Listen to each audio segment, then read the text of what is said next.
কৃষানি। সুপ্রিয় দর্শক শ্রোতা, কৃষক কৃষানি ইউটিউব চ্যানেলে আপনাকে স্বাগতম। দেশি মুরগির রোগ প্রতিরোধ ক্ষমতা অত্যন্ত বেশি।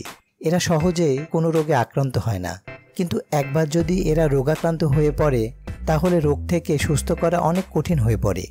তবে সময় মাফিক মুরগিকে বিভিন্ন রোগের টিকা দিলে রোগব্যাধি হতে অনেকটাই রক্ষা করা সম্ভব হয়। কিন্তু বাড়িতে পালা ২-৪টি মুরগিকে টিকা প্রদান করা প্রায় সবাই ভেজাল মনে করে। তাই আজ আলোচনা করব মূলত ৫টি কারণে ছেড়ে পালা মুরগিতে রোগব্যাধি হয়, সেই সকল বিষয় ও তার সমাধান নিয়ে। তাহলে চলুন বিস্তারিত জেনে নেওয়া যাক।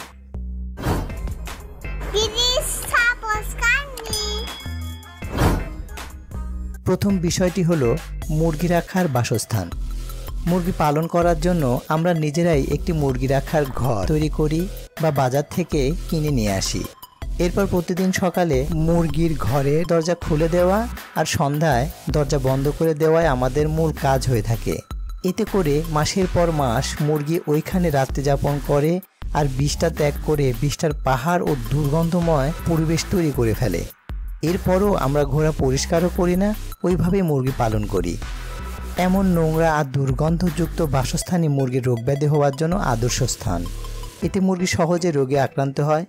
তাই প্রতি মাসে অন্তত একবার মুরগির ঘোড়া পরিষ্কার করতে হবে এবং পরিষ্কার করার পরপরই ঘোড়ার ভিতর জীবাণুনাশক স্প্রে করে জীবাণুমুক্ত করতে হবে।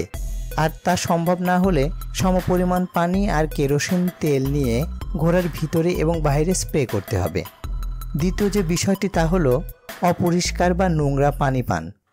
বাড়িতে মুক্ত অবস্থায় পালা মুরগি এখানে ওখানে নালা নর্দমার নোংরা পানি পান করে, যাতে করে এরা বিভিন্ন পানিবাহিত রোগে সহজে আক্রান্ত হয়ে পড়ে। তাই বাড়িতে একটি নির্দিষ্ট স্থানে মুরগির জন্য পানির পাত্র রেখে দিন, যাতে মুরগি সেখান থেকে পানি পান করতে পারে।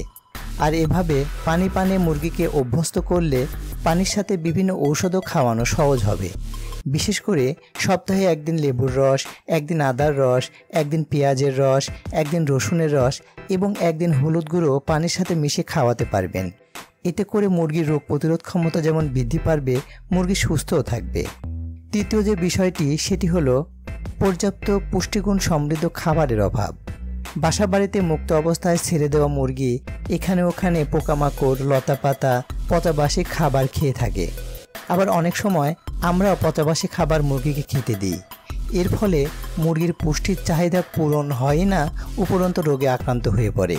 তাই মুরগিকে সকালে ছেড়ে দিয়ে একবার এবং সন্ধ্যায় ঘরে ওঠানোর আগে একবার পুষ্টিগুণ সমৃদ্ধ দানাদার খাবার খেতে দিতে হবে। এতে করে মুরগির যেমন বাড়ির প্রতি টান হবে, মুরগির পুষ্টির চাহিদা পূরণ হবে এবং তাড়াতাড়ি ডিম দিবে এবং বেশি বেশি বাচ্চাও প্রদান করবে। চতুর্থ যে কারণ তা হলো রোগাক্রান্ত মুরগির সাথে সহাবস্থান। মুক্ত অবস্থায় ছেড়ে দেওয়া মুরগি পরিবেশের অন্যান্য সুস্থ মুরগির পাশাপাশি রোগাক্রান্ত মুরগির সাথেও মিশে। ফলে রোগাক্রান্ত মুরগির সংস্পর্শে সুস্থ মুরগিও রোগাক্রান্ত হয়ে পড়ে। তাই কোনো মুরগি অসুস্থ হলে সাথে সাথেই অসুস্থ মুরগিকে সুস্থ মুরগি হতে আলাদা করে রাখতে হবে এবং চিকিৎসা প্রদান করতে হবে। অনেক সময় এমন হয় যেন পরিবেশে মুরগির রোগের প্রাদুর্ভাব বেড়ে যায়, তখন মুরগিকে সাবধানের সহিত লালন পালন করতে হবে। প্রয়োজনে বহিরাগত মুরগির সংস্পর্শ এড়াতে রোগের প্রাদুর্ভাব থাকা পর্যন্ত আবদ্ধ করেও পালতে হবে। পঞ্চম যে কারণ তা হলো সময় মতো টিকা প্রদান না করা। নিয়ম মেনে সময় মতো মুরগিকে টিকা প্রদান না করলেও মুরগি সহজে রোগাক্রান্ত হয়। তাই সময় মতো মুরগিকে টিকা প্রদান করতে হবে। যদি ভিডিওটি ভালো লেগে থাকে তবে লাইক, কমেন্ট ও শেয়ার করে ছড়িয়ে দিন। পাশাপাশি চ্যানেলটি সাবস্ক্রাইব করে পাশে থাকা বেল বাটনটি অল করে দেবেন পরবর্তী কৃষি সম্পর্ক মূল্যবান সকল ভিডিওর আপডেট পেতে। ধন্যবাদ।